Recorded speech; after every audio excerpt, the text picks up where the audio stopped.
Sliders can be one of the most confusing parts of setting up a career mode. They can either fix the gameplay or they can totally break it depending on if you fully understand what they're doing. I'll be honest, before I researched for this video, I had no idea what 3/4 of these little toggles actually did. I set them up based on values that I saw in places like Operation Sports, and that was that.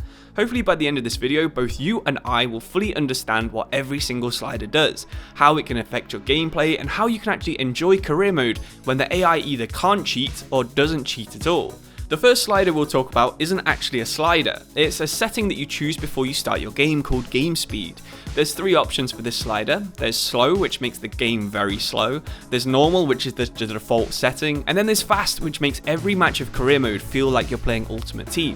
I think that slow is probably the closest to real life speed, and it's also the worst to play on in FIFA. If you've been watching this channel for a year or two, you might remember I did a Pentagon challenge save.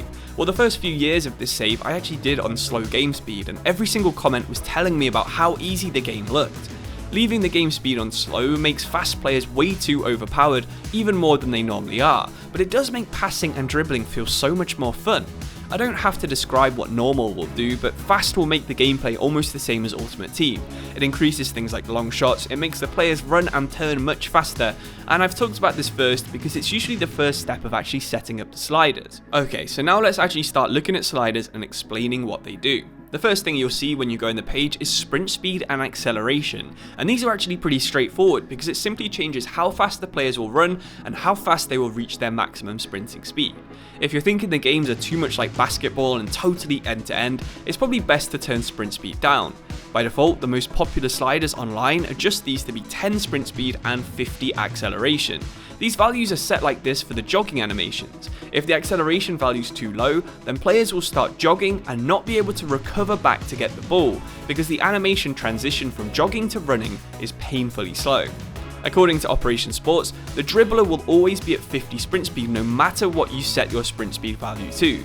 The defending player will still use the sprint speed value, but if you have a CPU that's on 10 and you're R1 dribbling with the ball, you will just be able to run around everyone. So keep this in mind when adjusting these sliders. Okay, so that's probably the 2 most crucial sliders you can actually change and see the difference with straight away.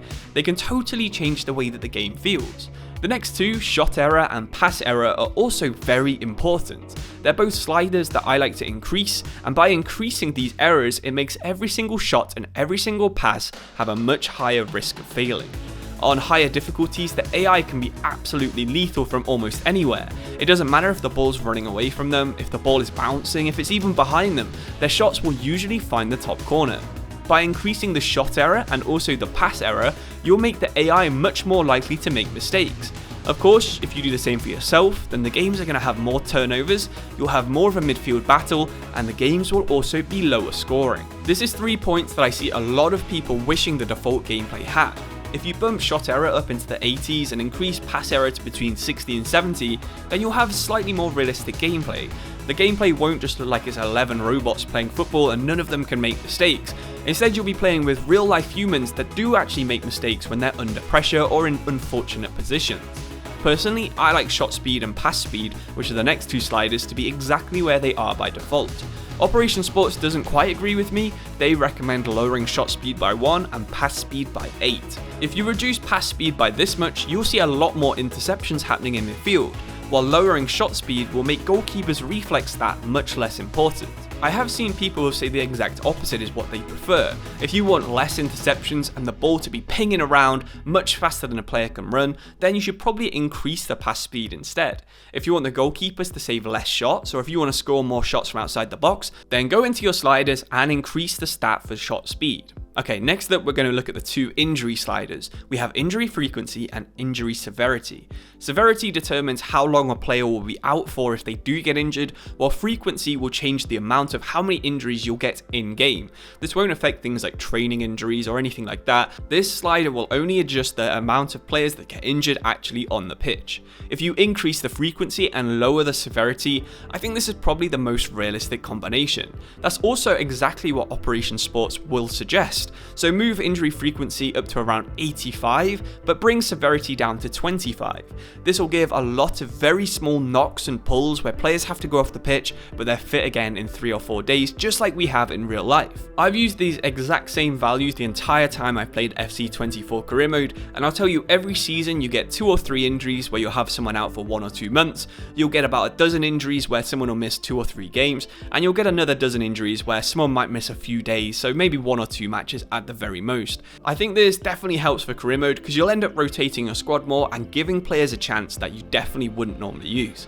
Okay, so now let's get onto the defensive sliders. Marking is how closely a player will get marked. On higher difficulties, the AI can be very aggressive with this, so you don't really have too much space to pass the ball.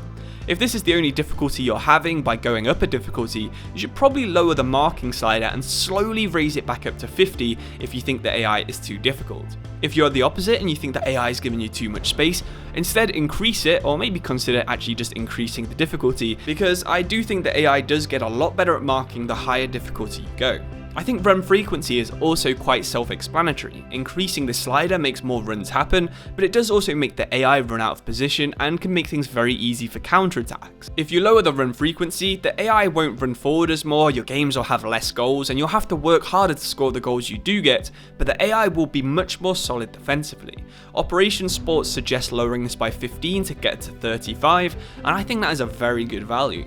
Now finally, we'll move on to the defensive line settings. You have line height, line length, and line width. It might sound confusing, but it's not actually that difficult.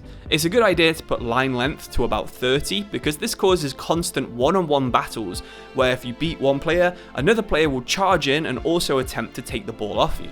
If you leave it at 50, this rarely happens, so it seems like you just beat one player and you have an acre of space to run into. Line height and line width are much less important, but they do also adjust how high the AI's defense will sit and how wide they'll fill the pitch.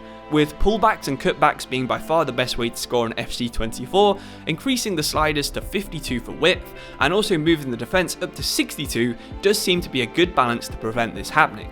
The very last slider we'll look at today is first touch control, which adjusts how good the players are at controlling the ball. On FC24, first touches are unrealistically good, so I would say this needs to be raised by an absolute ton. Somewhere between 80 and 90 seems to give the best balance for me, and Operation Sports agrees. This also gives the playstyle first touch plus a lot more weight when it comes to signing a player, and it can make these players feel truly special. The higher this is, the more random battles and 50-50 tackles and the ball bouncing away you'll see, and as always, the more turnovers in midfield, the more realistic the score will be, and also, usually, the game will be more fun as well.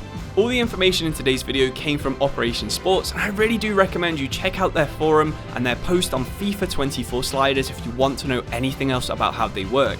I've only really started paying attention to sliders in about 2018, and since then Operation Sports has always been by far the best place to get realistic sliders. Hopefully you enjoyed learning about sliders with me today's video, and hopefully we can both enjoy some realistic FC24 gameplay in our future career modes. If you want some ideas on who you should be picking, check out the playlist on screen right now, but if not, why not subscribe or check out some of my other FIFA 24 content. But thank you for watching, really appreciate it, hope you learned something, cheers and goodbye.